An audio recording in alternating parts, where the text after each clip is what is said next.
Alors, bonsoir à tous. Bienvenue à cette séance extraordinaire du Conseil municipal de la Ville de Terrebonne. Conformément à l'article 323 de la Loi sur les cités et les villes, vous êtes convoqués donc à une séance extraordinaire qui se tiendra aujourd'hui, le lundi 9 novembre 2020 à 16h45.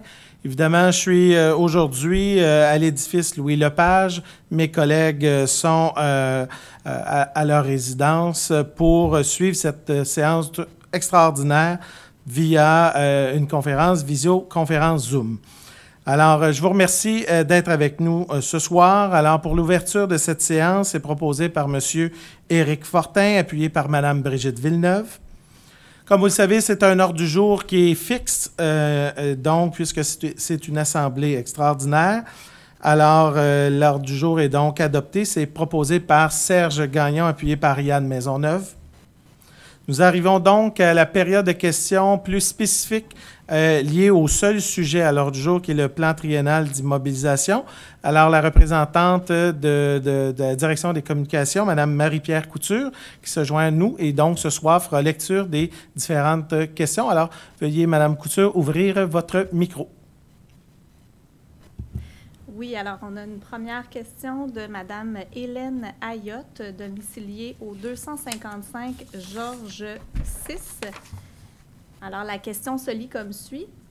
À propos de la rue Georges VI et de l'île aux Vignes, j'aimerais savoir quel genre de pistes cyclables seraient installées, quels sont exactement les travaux de voirie prévus, quel type d'installation est prévu pour l'île aux Vignes, s'il est prévu un système de sécurité pour s'assurer de la quiétude des citoyens environnants en dehors des heures d'ouverture du site et quel budget exact est prévu pour faire l'ensemble des travaux. Également, j'aimerais connaître le moment où se feront les dits travaux. Alors, bonsoir, Mme Ayotte. Je tiens tout d'abord à vous dire que nous accueillons toutes vos suggestions et vos questions ce soir. Mais vous comprendrez que le programme triennal d'immobilisation qui, donc, fera l'objet d'une votation dans quelques instants, prévoit plus spécifiquement pour une fiche, effectivement, sur un projet sur l'île aux Vignes. Mais à l'heure actuelle, c'est important de souligner qu'il n'y a aucun travaux n'est prévu sur l'île aux Vignes dans le cadre du programme triennal d'immobilisation 2021-2023. Il s'agit uniquement d'une étude de faisabilité qui va prendre en compte l'ensemble des éléments afin de regarder la faisabilité de rendre accessible aux piétons et aux cyclistes l'île aux Vignes. Donc ça, c'est important de le souligner. Il n'y a aucun échéancier ni budget et portée des travaux qui est défini à l'heure actuelle. Le seul budget qui est prévu au programme triennal, c'est celui pour l'étude de faisabilité pour lequel, évidemment, lorsque nous connaîtrons les résultats, nous pourrons davantage vous laisser savoir là, des informations qui vous intéressent plus spécifiquement. Donc voilà, merci beaucoup de votre question, Mme Ayotte.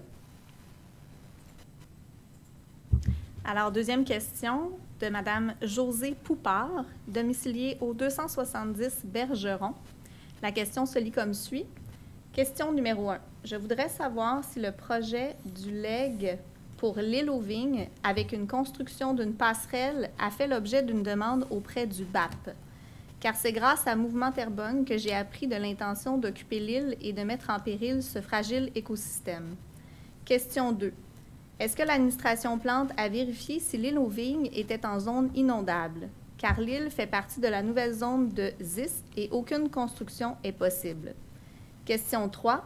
Est-ce que l'administration s'est penchée sur l'impact de l'homme et l'introduction par la passerelle d'animaux nuisibles pour ce fragile écosystème? L'île aux Vignes est un site important de nidification de plusieurs milliers d'animaux. Chaque année, les bernaches du Canada, le canard au col vert, le canard branchu, le grand héron bleu, les castors et plusieurs espèces de tortues, tous protégés jusqu'à aujourd'hui. Je crois que la population a son mot à dire sur ce projet. Je ferai aussi appel au MELCC pour que l'île aux Vignes sera considérée comme aire protégée au même titre que l'île Garde. Alors, bonsoir, Madame Poupard. Donc, un peu comme la précédente question, je tiens tout d'abord à vous souligner que vos questions sont d'une grande pertinence et évidemment, dans le cadre de l'étude qui va être réalisée, ces différentes questions devront être répondues pour permettre au conseil municipal de prendre les meilleures décisions. Tout comme l'a fait récemment la Ville de Laval avec l'acquisition de l'île Saint-Pierre et de l'île aux Vaches, qui se retrouvent au cœur de la rivière des Mille-Îles. L'objectif ici est vraiment d'en préserver et d'en faire un lieu de conservation unique au cœur de la rivière des Mille-Îles. Maintenant, est-ce qu'il y a possibilité qu'il y ait un accès par exemple pour les piétons et cyclistes, de façon à en permettre la découverte et l'accessibilité à nos citoyens? Alors, c'est la question notamment qui va être posée. Bien entendu, la réflexion va devoir aussi se faire avec les autorités compétentes, que ce soit le ministère de l'Environnement et les autres dispositions en lien avec ce dossier, tout comme Ville de Laval le fera pour l'île aux Vaches et l'île Saint-Pierre.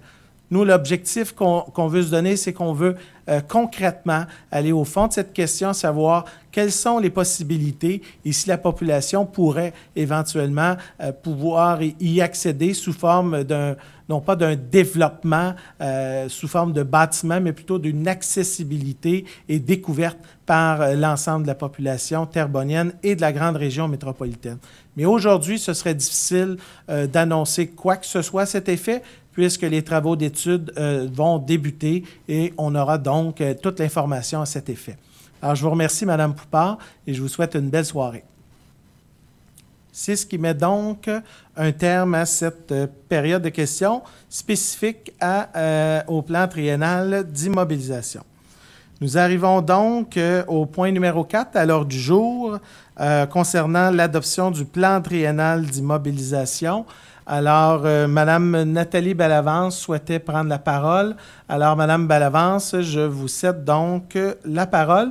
Si certains d'entre vous souhaitent prendre la parole, vous pouvez peut-être me l'indiquer. Je vous vois à l'écran. Alors, Mme Bellavance, la parole est à vous. Parfait. Merci, M. le maire. Alors, voilà. M. le maire, Mesdames et Messieurs du Conseil, chères citoyennes et chers citoyens, en tant que présidente de la Commission d'administration, finances et des ressources humaines, je tenais à prendre quelques minutes de votre temps afin de vulgariser ce que l'on vous dépose aujourd'hui au Conseil municipal, soit le programme triennal d'immobilisation 2021 à 2023, soit le PTI 2021-2023. Pour bien comprendre le principe, il faut comprendre que le PTI, celui-ci représente les projets d'investissement en immobilisation que la Ville planifie d'effectuer sur son territoire au cours des 3 prochaines années. Ce principe regroupe 3 grandes catégories d'investissement, soit, premièrement, l'entretien des infrastructures. On parlera à ce moment-là des réseaux routiers, bâtiments municipaux, infrastructures technologiques, infrastructures d'aqueduc, les parcs et terrains de jeu, etc. En deuxième lieu, dans nos 3 catégories, il y a favoriser le développement économique, culturel et social pour aider à la relance économique, bien évidemment. Et troisièmement, améliorer la qualité de vie de ses citoyens grâce à un meilleur aménagement urbain. Voici les 3 grandes catégories d'investissement qui se retrouvent dans notre PTI. Pour financer ces projets, nous recourons à différents modes de financement, dont nos 5 principaux. Les voici. On fait des emprunts par règlement d'emprunt, on fait des paiements comptants des immobilisations, on utilise nos excédents de fonctionnement au fil des années accumulées, on fait affaire aussi avec des programmes et subventions gouvernementaux qui nous aident dans nos investissements, soit le TEC4 ou le FIMO, et il y a d'autres investissements aussi, et par la vente de terrain. Alors, on finance ces projets-là par ces 5 principaux modes de financement. Rappelons-nous que cet exercice a débuté en 2019 en adoptant 6 politiques financières et que nous nous sommes aussi dotés d'un programme décennal d'immobilisation, ça veut dire 10 ans, pour Terrebonne, afin de bénéficier d'assises solides pour nous permettre de mieux planifier nos dépenses d'investissement. À même ces différentes politiques, nous avons adopté la politique de la gestion de la dette. Cette dernière avait pour but de nous proposer un guide pour faciliter la prise de décision relative aux investissements et à leur financement. Alors, afin d'alléger le service de la dette des années futures, nous avons prévu de payer comptant à même le budget de fonctionnement 3,5 millions en 2020, 7 millions en 2021 et 10,5 millions en 2022, les acquisitions d'immobilisation. Je vous présente donc en exemple le résultat d'une de ces initiatives. Rappelons-nous qu'en 2018, l'endettement total de la Ville se situait à 212 % et que pour 2020, nous serons en dessous de 190 %. L'objectif que nous nous sommes fixés serait d'atteindre pour 2029 de 155 %. Les investissements exprimés pour les 3 prochaines années seront effectués sur tout le territoire de la Ville de Terrebonne. Pour le secteur de la Plaine, il y aura des investissements de plus de 20 millions de dollars. Le tout débutera par la construction d'une nouvelle caserne d'incendie pour 8 millions de dollars, la construction d'un nouveau réservoir d'eau potable sur la rue Benoît pour un investissement total de 6 millions, le prolongement des infrastructures sur le boulevard Laurier, c'est-à-dire de l'égout sanitaire, poste de pompage, aqueduc, canalisation des fossés, feux de circulation, pistes cyclables, aménagement paysager, entre la rue Maria et de l'Hortensia, pour un investissement final de plus de 5 millions. Et aussi, nous aurons un ajout de modules de jeu pour enfants au parc Philippe-Villeneuve pour 1 million de dollars et plusieurs autres projets de moindre importance financière. Finalement, je ne voudrais pas passer sous silence le grand travail de la direction générale qui a su mobiliser positivement et de main de maître l'ensemble des directions. Alors, en mon nom personnel, au nom des membres de ma commission, les membres du conseil municipal et surtout au nom des citoyens de Terrebonne, je tenais à vous remercier pour cette planification professionnelle, soutenue et d'une très grande rigueur. Vous comprendrez que ce PTI est ambitieux et nécessaire pour la relance économique. Vous pouvez compter sur nous pour le réaliser. Je terminerai en vous disant, comme dirait un grand sage, que nous connaissons, allons et réalisons. Voilà. Merci. Merci, Mme Bellavance. D'ailleurs, j'en profite avant qu'on l'oublie. Vous allez donc proposer l'adoption, Mme Bellavance. Vous allez être secondée par Simon Paquin. Alors, prochain intervenant, M. Éric Fortin. Alors, M. Fortin. Oui, bonjour. Vous m'entendez tous? Un peu plus fort. Vous m'entendez? Est-ce que vous m'entendez? Non. Plus fort. Plus fort? OK. Ben, je vais parler plus fort. Je vais mettre comme ça. Est-ce que vous m'entendez bien, là? Oui, bon. Bon, bien, merci, M. le maire. En fait, le 29, les 24 derniers, concernant le programme triennal d'immobilisation 2020-2021, fixer plus d'objectifs afin de maintenir la qualité de vie des citoyens, offrir des services de qualité et assurer l'essor et le dynamisme de notre ville. Je tenais à remercier sincèrement tous les employés de la ville qui ont participé de près ou de loin à l'élaboration de ce document. Le territoire de la ville comprend plus de 100 parcs à travers la ville. Pour 2021, la ville de Terrebonne se dotera de nouveaux plans directeurs des parcs. C'est 2,5 millions par année qui sera investi annuellement dans les projets de nouveaux parcs, plateaux sportifs et récréatifs ou dans la mise à niveau de certains espaces. Il y aura une mise à niveau des équipements dans les parcs. Cela prévoit notamment de changer les estrades, améliorer les arrêts-balles et modifier les clôtures des terrains de balle, peinturer les surfaces et changer les clôtures des terrains de basketball et de tennis, peinturer les surfaces et changer les grillages des patinoires, remettre à niveau les aires de jeu et changer les pompes existantes des jeux d'eau. Certains parcs subiront des travaux plus importants ou subiront une cure de jeunesse. Je parle ici des parcs tels que Philippe-Villeneuve, dont la 3e phase se terminera avec l'ajout de modules de jeux pour enfants, l'installation de tableaux de marqueurs, la plantation d'arbres et la correction de la problématique d'irrigation. Il y a aussi le parc Pierre-le-Gardeur qui sera réaménagé en totalité. Une consultation citoyenne sera d'ailleurs amorcée prochainement pour la présentation des concepts. Il ne faut pas oublier, dans le même secteur, il y a les terrains sur l'ancienne ligne électrique qui seront aménagés en pistes cyclables. Pour les parcs de l'étillage et des méandres, la Ville effectuera divers travaux d'aménagement. D'autres projets plus spécifiques seront également réalisés. Concernant le ruisseau de feu, Plusieurs travaux auront lieu afin de continuer l'aménagement de ce site exceptionnel qui fait rayonner Terrebonne dans un contexte régional. Une aire d'accueil, un abri, des sentiers sur pilotis, une rampe de mise à l'eau pour petites embarcations et une tour d'observation où ils seront aménagés. À noter qu'une rampe de mise à l'eau pour embarcations à moteur sera également construite dans ce secteur. Pour le groupe plein air de Terrebonne, les tapis de la remontée mécanique seront remplacés. Il y aura de la construction de 2 structures permanentes en 2001 pour les glissades sur tube. Une bonne nouvelle pour cet organisme qui offre des loisirs aux citoyens uniques car elle est en plein cœur de la ville. Aussi, nous devons considérer que certains pôles se densifient et considérant le contexte de changement climatique, une étude portant spécifiquement sur les piscines extérieures sera réalisée.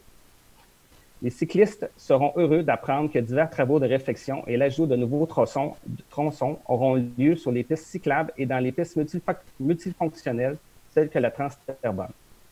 En terminant, il y aura l'aménagement d'un grand parc municipal sur la nouvelle avenue Gabriel-Leroy. Dans ce parc, il y aura terrain de soccer, baseball, tennis, basketball, skate, patinoire et non la moindre, l'aménagement d'une piste d'athlétisme. Ce PTI est ambitieux et nécessaire pour la relance économique de notre ville et vous pouvez compter sur nous pour le réaliser. Donc, pour toutes ces raisons, je recommande au Conseil l'adoption de ce PTI. Merci et bonne soirée. Merci, M. Fortin. Alors maintenant, la parole est à M. Jacques Demers. M. Demers.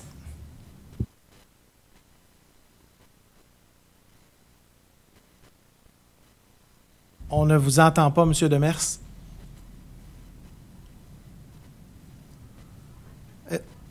Alors, on ne vous entend pas, M. Demers. Là, votre son est ouvert. C'est peut-être pour parler. Alors, le temps que M. Demers, on va peut-être aller à un autre intervenant. Est-ce qu'il y a d'autres personnes qui souhaitaient prendre la parole à ce moment-ci? Oui. Monsieur le maire, Serge Gagnon. Allez-y, M. Gagnon. Oui, je dois souligner tout d'abord que le travail du PTI qui s'est amorcé déjà sous notre administration ne cesse de s'améliorer au cours du temps. Puis ça, il faut remercier évidemment la direction générale et tous nos services qui travaillent avec acharnement pour en faire un outil de planification budgétaire extrêmement complet. Alors, c'est quelque chose qui n'existait pas auparavant, un PTI sous cette forme. Sous l'ancienne administration, le PTI était au mieux une liste de souhaits qui était rarement suivie. Alors, c'est une grande progression de notre administration municipale d'apporter un outil de cette qualité. Pour mon quartier, évidemment, quartier 5, qui comprend aussi Urbanova, c'est des investissements colossaux qui sont aussi, le PTI va servir à nos citoyens pour avoir une idée assez précise de ce qui s'en vient dans le quartier comme infrastructure puis comme planification de projets. Alors, on prend juste l'échangeur 640 qui a toujours été au cœur de notre action politique. Contrairement à d'autres partis qui ne l'avaient ni planifié ni promise dans leur plateforme. Nous, on l'avait promis, on l'a mis en œuvre à partir du moment où on a eu les autorisations environnementales. Puis on peut voir par les fiches du PTI que le projet est plus que vivant. Là, il est en cours de réalisation. Donc, je pense que c'est à même de rassurer la population sur notre sérieux puis sur l'avancement des différents projets. Il y a aussi, évidemment, la STEP Lapinière, donc la station d'épuration des eaux usées, qui est capitale pour le fonctionnement puis le développement des futurs développements. Alors, ça aussi, c'est dans le PTI, comme plusieurs autres. Alors, moi, j'invite les citoyens de la ville de Terrebonne à consulter le PTI, puis à nous poser des questions sur l'ensemble des fiches ou des fiches particulières qui les intéressent. Alors, c'est un travail sérieux, c'est quelque chose qui nous aide énormément pour planifier le futur de notre ville.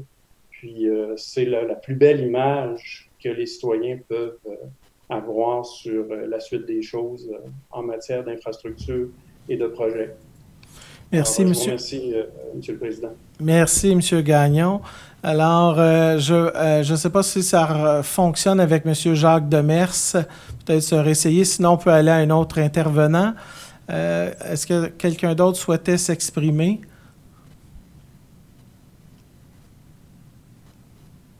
Oui, je pourrais le faire. Ben, allez-y. Si vous ne levez pas la main, ça va être plus difficile. Allez-y, Monsieur Morin. En effet, c'est pas facile avec notre mode de fonctionnement. Alors, ben, comme les intervenants qui m'ont précédé, moi aussi, je tiens à féliciter l'administration et les directions de services pour le beau travail de présentation des fiches du plan triennal d'immobilisation. Si c'était juste sur le contenu, c'est clair que vous auriez mon vote. Mais quand on regarde plus attentivement le contenu, je voulais dire le contenant, évidemment, et quand on regarde le contenu, ben là, d'abord, on part avec un gros chiffre qui jette de la poudre aux yeux, là, 525 millions d'investissements, c'est beaucoup. Mais à l'intérieur de ce 525 millions-là, on comprend assez rapidement que, bon, il y a 100 millions qui consistent en un programme de maintien et d'entretien de nos infrastructures. Oui, je pense que c'est essentiel à la base, je pense, d'être en mesure de planifier des sommes pour entretenir les legs du passé. Avant de penser à investir dans des nouveaux projets, il faut s'assurer qu'on a un toit sur la tête qui coule pas. Là. Ça fait que c'est important, je pense bien, d'entretenir et d'avoir un programme de maintien. Mais ce qui intéresse la population dans un plan triennal d'immobilisation, c'est bien sûr les projets concrets, des choses qui vont voir, là, ils vont voir leurs taxes à l'œuvre dans des projets concrets. Et là-dessus, oui, il y a des belles annonces pour le futur, mais quand on regarde ce qui va se dépenser en 2021, dans la prochaine année, ma foi, il n'y a pas rien là-dedans là, qui est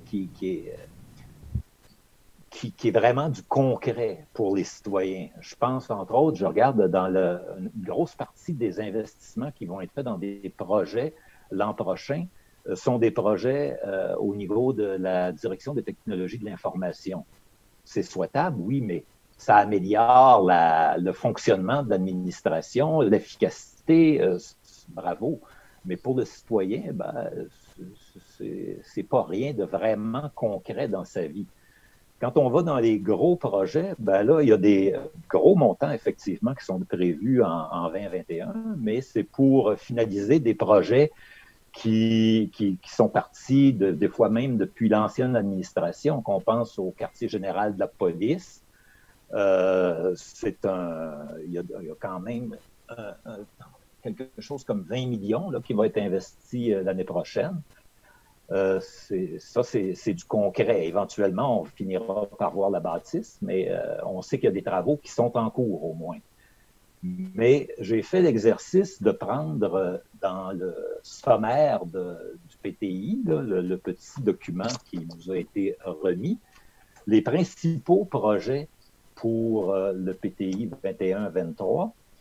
Et quand on regarde chacun de ces projets-là, la plupart, en fait, à part le poste de police qui est dans une estimation des coûts B, et j'ai vu aussi le remplacement des véhicules lourds qui est une estimation de coût C.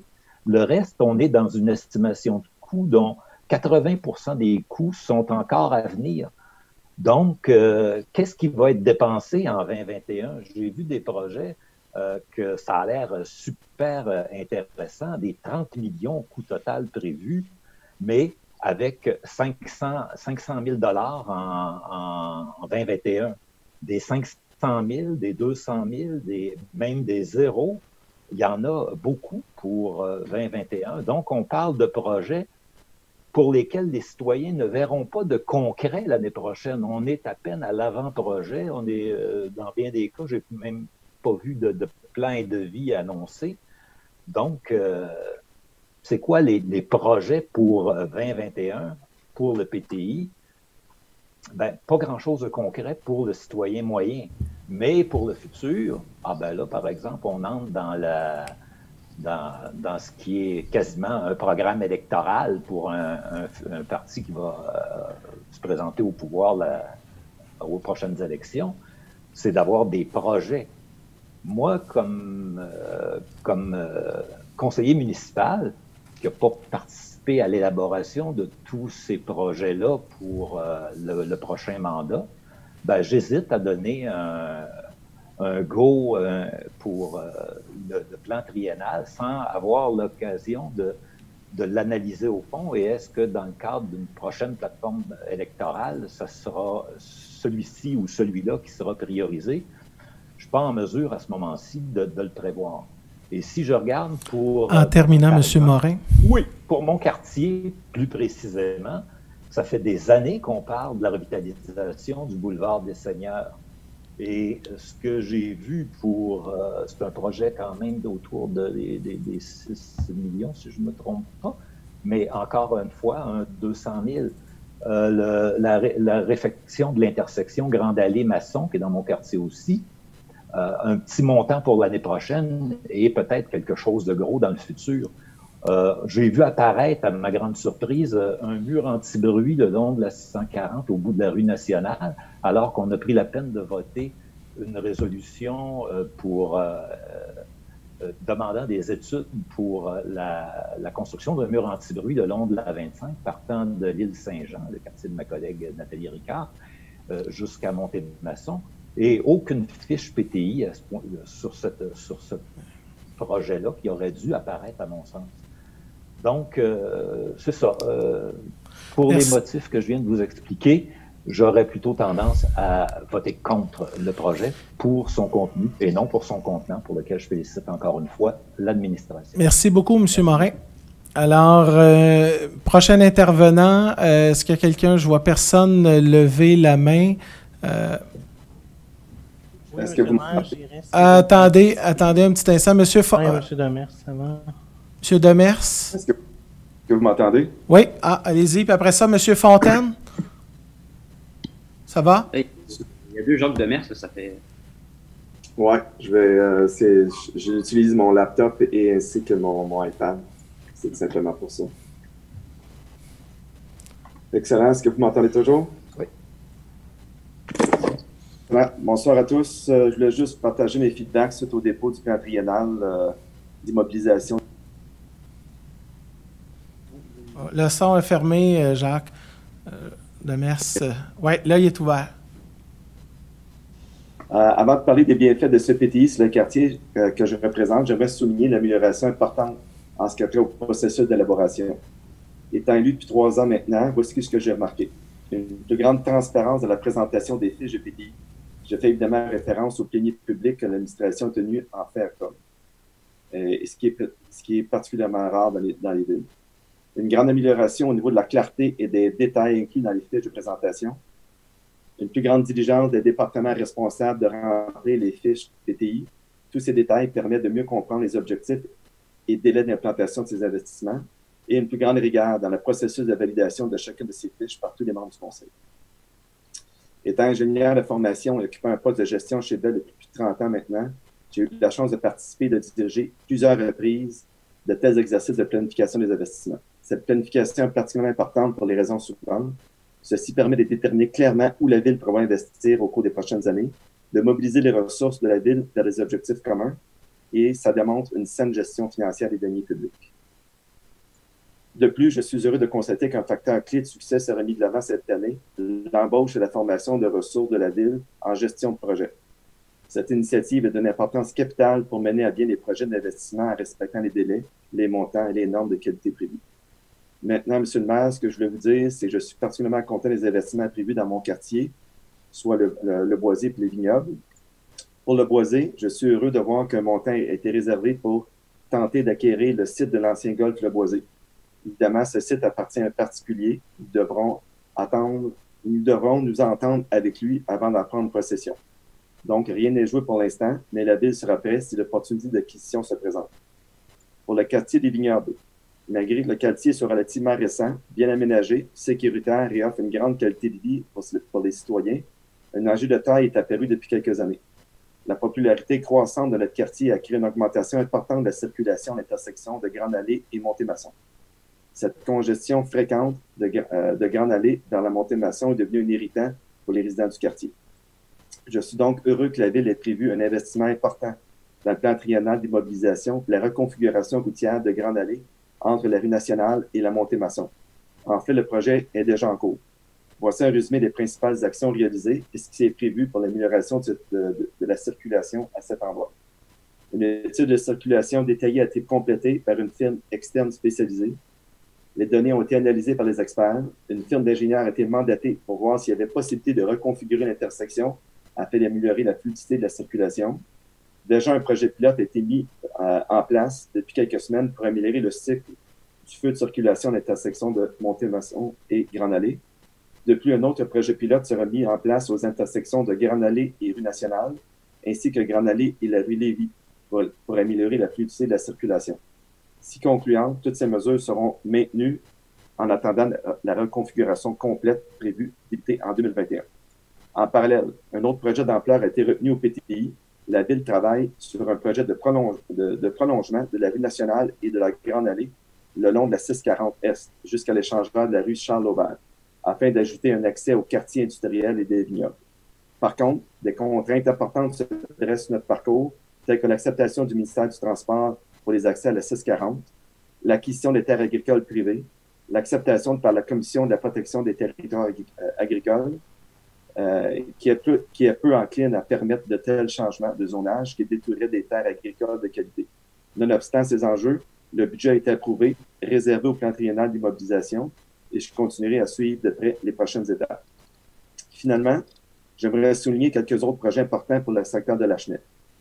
Il y a le projet d'intention municipale d'acquérir des terrains pour établir un nouveau parc industriel dans la portion nord-est de Lachenay, la réalisation en cours d'un pôle institutionnel dans la croisée urbaine avec une piscine intérieure, un point de service du réseau des bibliothèques de Terrebonne et un nouveau centre communautaire pour mieux desservir les associations du secteur Lachenay. Enfin, les investissements sont aussi prévus pour rénover l'aréna de Lachenay, dont la mise aux normes est nécessaire.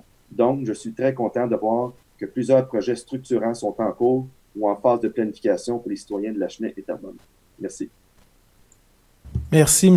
Demers. Alors, je cède donc la parole à M. André Fontaine.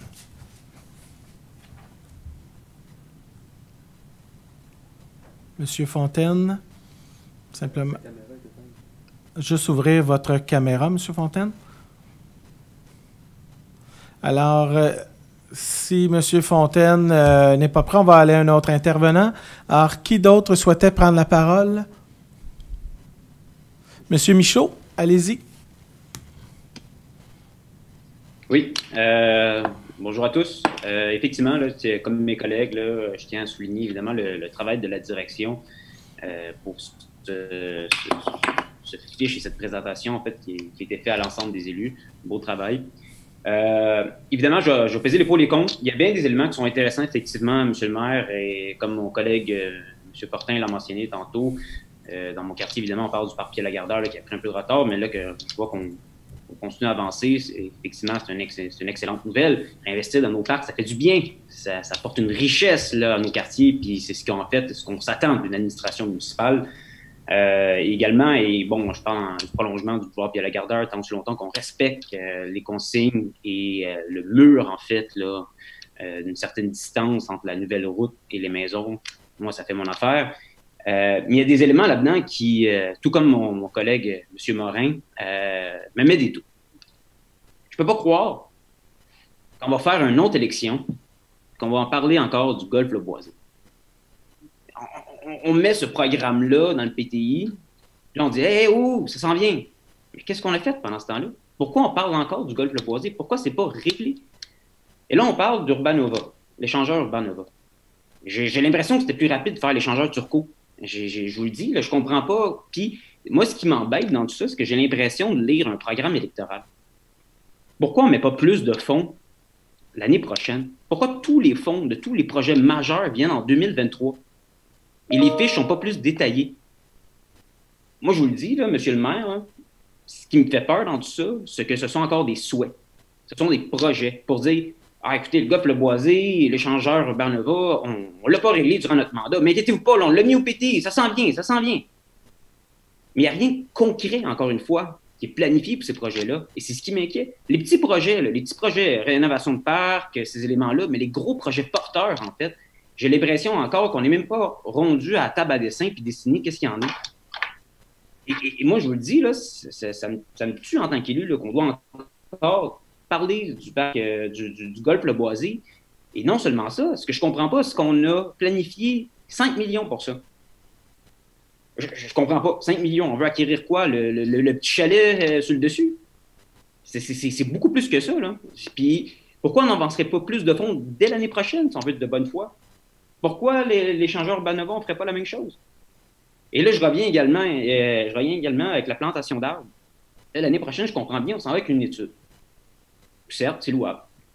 Mais pourquoi on ne met pas plus d'argent l'année prochaine, justement, pour concrétiser, pour remettre le financement dans lequel vous avez coupé au même taux qu'il était avant, soit à 900 000? Moi, je vous le dis, là, monsieur le maire, ce qui m'inquiète, c'est que l'année prochaine, ce sont tous des petits investissements. Les gros investissements qui s'en viennent, ça a déjà été planifié. On parlait de la croisée urbaine tantôt. Je veux bien parler de la piscine, là. Mais aux dernières élections, là, tout le monde parle de la piscine encore. Là, maintenant, on est encore dans l'attente. On ne sait pas ce qu'il y en est. Le centre communautaire, c'est un projet de l'équipe Rabitaille, ça. Là. La piscine aussi. Puis, on en parle encore aujourd'hui, puis il n'y a rien de concret qui a été réalisé dans ces éléments-là.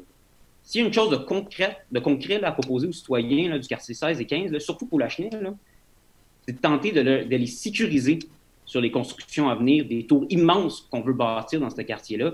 Je pense qu'il est temps qu'en tant qu'administration, justement, là, qu'on se penche sur les conséquences d'apporter 4000 nouvelles unités dans ce quartier-là, au lieu de dire, il y a une piscine qui s'en vient, inquiétez-vous pas. Ce qu'il faut, c'est des projets concrets. Et là, j'ai l'impression de voter pour un programme électoral. C'est ce que je suis inquiet à ce niveau-là. Et c'est ce que je souhaitais partager aujourd'hui avec mes collègues du conseil municipal. Merci. Merci. Est-ce que le prochain intervenant?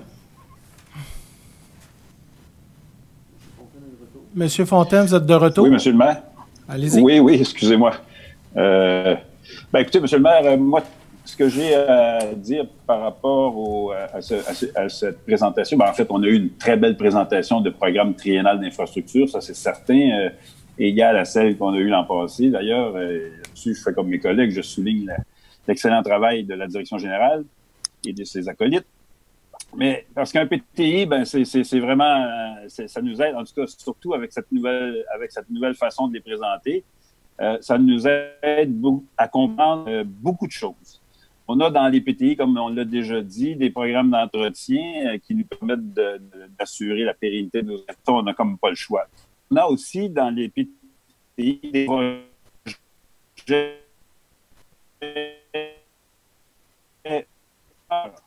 projets porteurs m'en faisaient peur. Le projet porteur-là, de concrétiser, si on veut, une certaine vision.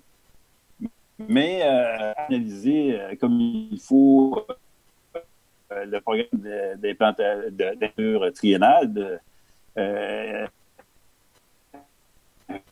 malgré notre super outil, on a droit à très peu de vision et pas qu'à penser au montant de 15 millions alloués de façon aléatoire au legs du 350e ou encore au toit tout rouillé de la bibliothèque de Lille qu'on a oublié de mettre dans l'entretien des bâtiments. Sinon, on peut penser aussi à l'explosion exponentielle des coûts du quartier général de police qui sont passés de 25 à 39 à 45 et tenez-vous bien maintenant à 70 millions et il n'y a pas encore une pelletée de terre qui a été faite là. Elle n'a pas encore commencé à la construction. Ça, c'est vraiment une honte parce qu'on le sait, notre de police a besoin d'un quartier général. Ça fait longtemps qu'on le sait. Alors, pour toutes ces raisons et à mon âme et conscience, monsieur, je vais demander votre. Merci, M. Fontaine. Alors, est-ce qu'il y a d'autres interventions qui sont sollicitées par des membres du conseil municipal avant qu'on passe au vote? Moi, M. le maire. Allez-y, Mme Lepage. Bonjour, M. le maire. Bonjour, les chers conseillers. Moi, je suis en accord avec mes amis, mes collègues de travail. la direction a fait un très beau travail sur le PTI, mais il y a des choses qui manquent. Il y a un élément majeur qui a fait du bruit dans les dernières années, c'est le programme fonctionnel technique sur l'hôtel de ville. L'an dernier, on prévoyait que le PFT serait réalisé cette année. Pourtant, aucune trace de cette étude. Là, vous ramenez une fiche PTI en disant vouloir compléter le PFT en 2021 et vous retardez le reste du projet dont les coûts sont chiffrés atteignant déjà 3 morts. Vous savez que nous sommes déjà opposés à ce projet et allons continuer de le faire. Merci. Merci, Mme Lepage. Est-ce qu'il y a d'autres interventions? Oui, Monsieur le maire. Allez-y, monsieur. Vous allez être la dernière intervention pour aujourd'hui, Monsieur Paquin.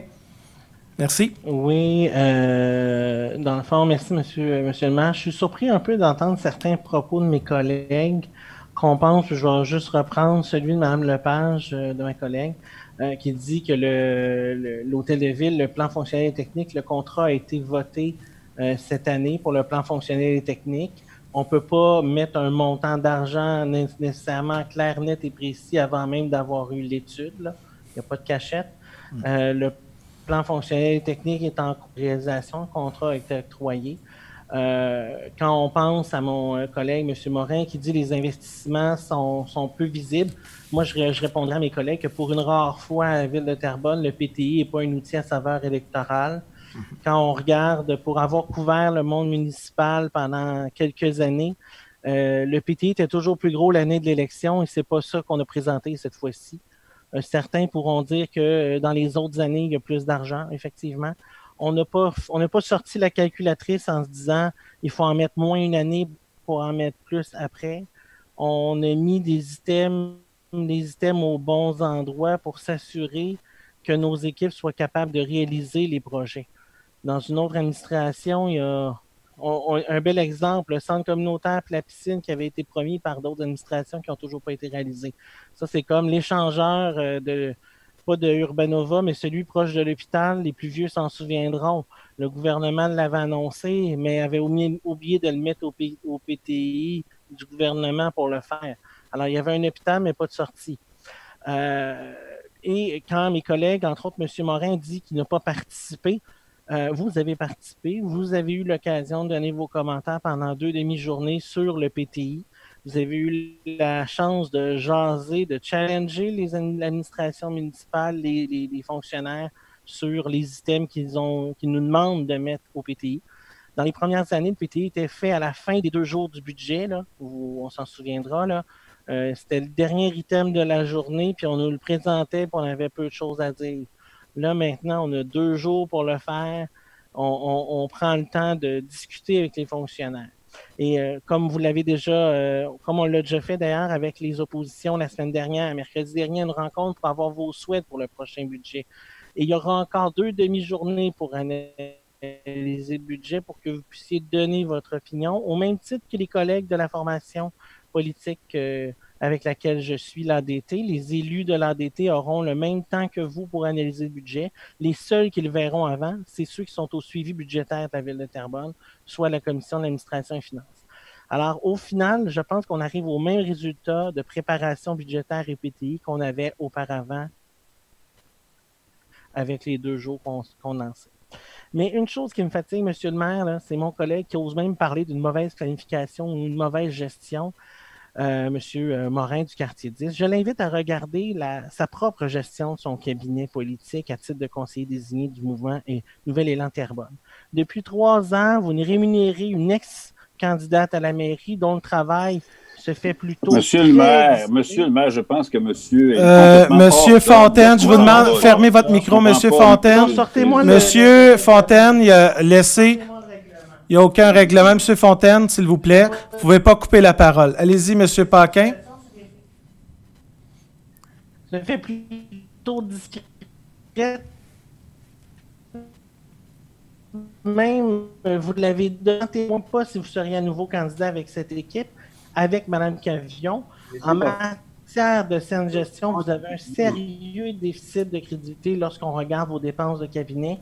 D'ailleurs, c'est même le cabinet de Mouvement Terrebonne qui va vous défendre, bien sûr. C'est eux qui envoient l'expédition de vos résolutions au conseil, alors que vous avez 3 employés pour le faire.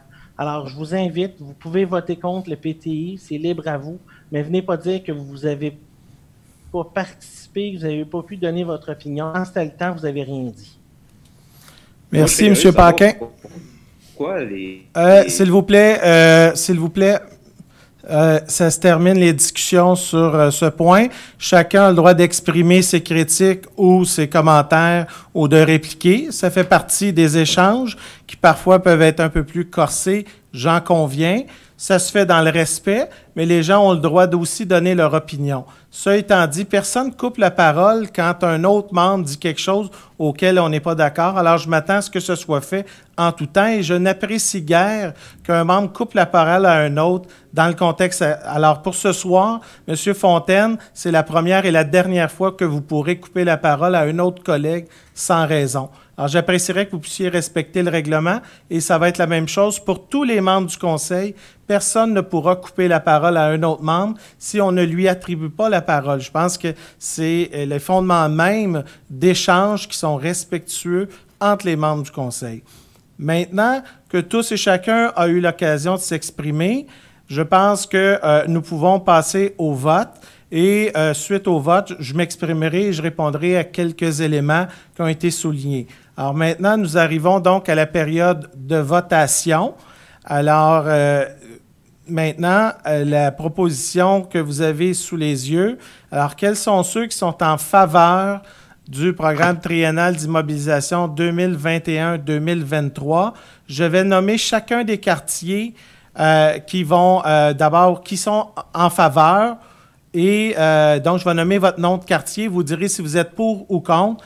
Et M. le greffier va donc faire la comptabilité. Je ne ferai pas vote pour, vote contre. Je vais plutôt faire de 1 à 16. Ça vous va?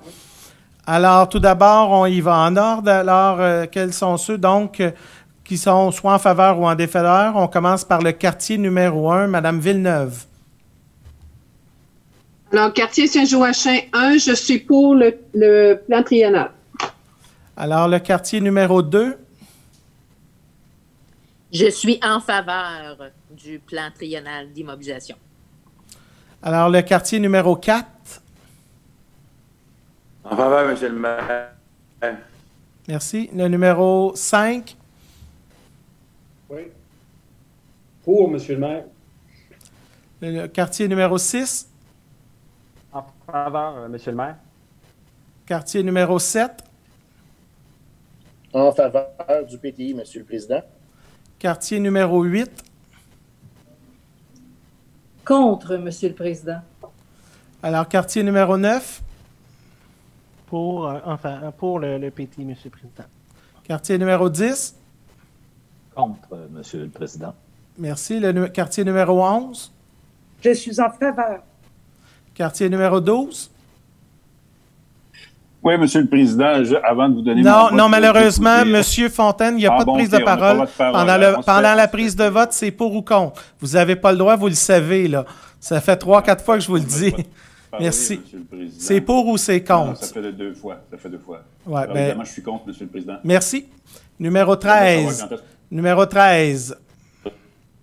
Je suis pour. Merci. M. le Président. Alors, numéro 14. En faveur. Numéro 15. Contre. Merci. Numéro 16. Contre. Alors, Monsieur le greffier. Donc, le PTI est adopté à la majorité, 10 pour, 5 contre. Merci, Monsieur le greffier. Alors, le programme triennal d'immobilisation est ainsi adopté par les membres du Conseil. Avant de compléter, puis répondre à certaines questions, Monsieur Fontaine, vous aviez une demande d'intervention, alors on va la prendre à ce moment-ci. Merci, M. le Président. Je suis intervenu tantôt pendant que mon collègue du quartier 9, M. Paquin, parlait parce que je trouvais que ses propos étaient complètement en dehors de la discussion. On parle des PTI et M. Paquin est en train de parler du fonctionnement du bureau de M. Morin. Excusez-moi, M. le maire, mais je ne comprenais pas comment ça que vous c'est pas intervenu vous-même pour arrêter M. Paquin dans cette espèce de lyrisme que je ne comprenais pas. Là. Je ne comprends pas pourquoi il a parlé de ça. Monsieur Fontaine. Voilà, c'est tout, Monsieur le maire. Monsieur Fontaine, je comprends votre intervention. Je laissais mon collègue Simon Paquin s'exprimer. Tout d'abord, M. Paquin a exprimé un point en disant qu'un autre collègue jugeait qu'il y avait une mauvaise planification du PTI et lui a répondu qu'avant de faire la morale à un autre, il devrait se regarder soi-même. Je pense que dans le débat et les échanges, ça peut très bien se faire et en autant que ça se fasse dans le respect. Il n'y a pas eu des mots ou des propos ou des insultes qui ont été faits. Il s'en est tenu à son propre propos. Ça étant dit, tant aussi longtemps que ça se fait dans le respect, il faut toujours s'attendre à ce que lorsqu'on participe à un débat, il peut y avoir aussi des répliques provenant de certains de nos collègues. Alors, je vais tenter d'arbitrer ça le mieux, mais tant que ça se fait dans le respect, je pense que je vais l'accepter. Mais pour qui que ce soit, du moment que ça ne se fera pas dans le respect, je vais intervenir immédiatement. Pour le reste, puisqu'on est en visioconférence, je vous demande de laisser terminer votre collègue et après ça, vous ferez votre intervention. Je tiens quand même à vous dire que les citoyens nous regardent et que si un membre du Conseil pose des gestes ou dit des choses qui ne sont pas convenables, n'oubliez jamais que les citoyens peuvent voir ce que leur conseiller dit ou etc. Alors, le jugement pourra venir pour quelqu'un qui pose des propos ou un autre. Deuxième chose, j'informe pour une xème fois, même si c'est la deuxième fois, lorsqu'on vote, on ne peut intervenir ou prendre la parole. C'est lorsqu'une période de votation, c'est pour ou c'est contre. On ne peut pas s'abstenir et on ne peut pas s'exprimer pendant la période de votation. Alors, je vous demande, et je ne servirai pas d'autres avertissements à cet effet, sinon vous comprendrez que ça va être très difficile à gérer par web diffusion. Alors, je vous remercie à l'avance de votre collaboration. Merci, M. Fontaine. Alors, avant de mettre un terme à cette séance et de vous convier donc à la séance ordinaire, excusez-moi, je vais compléter. Vous avez eu votre droit de parole, M. Morin. Alors, vous pourrez y revenir un peu plus tard si vous souhaitez prendre la parole. Je n'ai pas de problème avec ça. Ça va? Merci. Alors, chers collègues, d'abord, je suis très heureux que ce plan triennal d'immobilisation soit adopté par les membres du conseil municipal. Un plan qui est ambitieux, qui, au cours des 3 prochaines années, va nous permettre de soutenir, d'entretenir, mais surtout soutenir les investissements et la relance économique à Terrebonne. On parle évidemment d'investissements qui, comme on le soulignait auparavant, de près de 526 millions sur 3 ans. 26 millions sont affectés tout particulièrement au dossier des nouvelles technologies de l'information pour lequel la Ville de Terrebonne avait un important retard et pour lequel on fait des investissements, mais aussi des embauches à la direction des technologies de l'information. Vous savez, l'équipe était à 18 employés l'an dernier et on souhaite l'an prochain avoir 32 employés à la direction des technologies de l'information. Et dans la période que nous vivons actuelle, je peux vous dire une chose, d'avoir une équipe agile et faire des investissements au niveau des technologies d'information, ça permet d'offrir une meilleure offre de service à l'ensemble de la population de Terrebonne. On a aussi des investissements de 387 millions qui sont également faits sur tous les enjeux de l'environnement et surtout de la qualité de vie de nos citoyens. Ce PTI, c'est 148 fiches, programmes et projets qui vous sont proposés et qui seront mis en place au cours de la prochaine année et des 2 prochaines années. C'est important de le souligner parce que pour vous à la Ville, c'est aussi un programme qui est très transparent, qui vous permet de consulter et de voir les projets pour lesquels ils vous sont chers, de savoir quels seront ces investissements et surtout là où ils sont rendus. Je veux vous rassurer parce que quelques critiques ont été soulignées précédemment. Je les accepte et je respecte. Nous sommes dans une démocratie. Tout le monde peut s'exprimer et exprimer politiquement leur opposition. Cependant, je suis un peu déçu de mes collègues qui, depuis le dépôt le 26 octobre dernier du programme triennal d'immobilisation, n'ont formulé aucune fiche supplémentaire, aucun nouveau projet dans le programme triennal d'immobilisation. S'opposer au programme triennal d'immobilisation, c'est une chose, mais ne rien proposer, c'est autre chose. On a notamment critiqué le projet de l'échangeur Urbanova. Je veux rassurer nos concitoyens. Quand nous sommes arrivés en poste en janvier 2018, la première chose qu'on a appris, c'est que la ville de Terrebonne ne détenait d'aucune manière les autorisations environnementales, tant du fédéral, mais surtout du provincial, pour réaliser un échangeur Urbanova qu'on promettait depuis 2015. Vous imaginez, depuis 2015, on attendait. Évidemment, on a fait les représentations et notre député de l'époque aussi a tenté de nous aider. Et la ville de Terrebonne a réussi à convaincre le gouvernement à l'été 2018 de nous attribuer les autorisations nécessaires. Quant au golfe du Boisé, aujourd'hui, les enjeux sont clairs. L'administration municipale actuelle a une volonté, évidemment, d'acquérir les terrains. Mais cette volonté-là devrait être accompagnée aussi d'une volonté de propriétaire actuel. Parce que exproprier, ce qui est la proposition de l'opposition de Mouvement Terrebonne, ce n'est pas l'avenue que nous avons choisie dans mon administration. Nous avons connu récemment les épisodes avec le corridor de biodiversité auquel les coûts sont rendus à 71 millions et pour lequel on va connaître prochainement les coûts supplémentaires par la Cour parce qu'il y a eu des contestations en dommages et intérêts. Alors, vous comprendrez aujourd'hui que nous avons fait notre travail de façon logique parce qu'on ne veut surtout pas créer une hypothèque financière supplémentaire pour les citoyens. Maintenant, quant à la plantation d'arbres, je tiens à vous dire que les budgets qui sont consacrés par la Ville de Terrebonne et au plan triennal d'immobilisation sont plus élevés que les budgets qui étaient octroyés à l'année 2017, l'année où le parti Génération Terrebonne, devenu Mouvement Terrebonne, était au pouvoir. Des budgets qui sont beaucoup plus élevés que l'année 2017 et on va continuer au cours des prochaines années. Maintenant, la croisée urbaine, vous savez, c'est un projet cher. Vous savez, l'administration précédente, celle de du maire intérimaire, M. Berthe, qui était chef de Génération Terrebonne et de Mouvement Terrebonne, ce projet a été adopté et donc, dans son intégralité, un projet de développement de la croisée urbaine pour lequel il y a des investissements au niveau d'un pôle institutionnel. Notre volonté, c'est d'aller de l'avant. On ne va pas reculer sur le projet de la croisée urbaine. On a des partenaires qui ont fait des investissements privés et qui veulent surtout s'assurer que ces investissements ne sont pas contrecarrés par une proximité d'une élection municipale. Je veux rassurer les investisseurs, on va aller de l'avant avec la croisée urbaine. Il n'est pas question de revenir en arrière sur des décisions qui ont été appuyées par mon administration et celle du précédent maire intérimaire, M. Stéphane Berthe. Ça étant dit, ce projet qui est devant nous est bon pour l'avenir.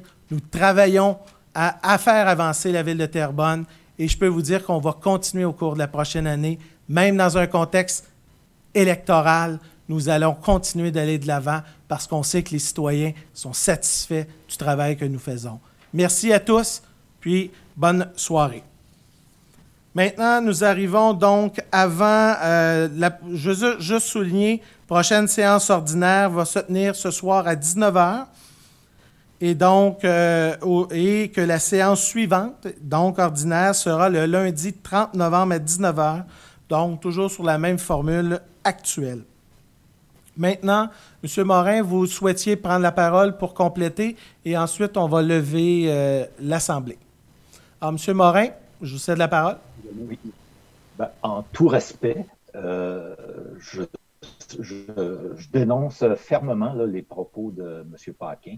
D'abord, ils sont complètement hors de propos et d'autant plus que je n'ai pas critiqué la planification dans mon intervention. C'était seulement des faits, à savoir qu'il y avait beaucoup de projets qui en étaient à des stades très, très, très préliminaires, mais qu'il y avait des gros montants qui nous étaient sauter comme de la poudre aux yeux, mais pour réalisation, d'où l'intérêt de s'embarquer dans l'espèce de guerre là, qui a voulu déclencher là, quant à la gestion de mon cabinet, qui est dont j'ai aucun en termes des employés que j'ai dans mon cabinet. Donc, je tiens à dénoncer ce genre d'intervention-là gratuite là, qui mène à rien quand on est en train de discuter d'un projet aussi important que le programme triennal d'immobilisation. Merci, M. Morin. Alors, vous avez été entendu. Alors maintenant, nous arrivons donc à la levée de l'Assemblée qui est proposée par Mme Nathalie Ricard, appuyée par M. Robert Brisebois. Donc, rendez-vous à 19h un peu plus tard. Alors, merci. Bonne soirée.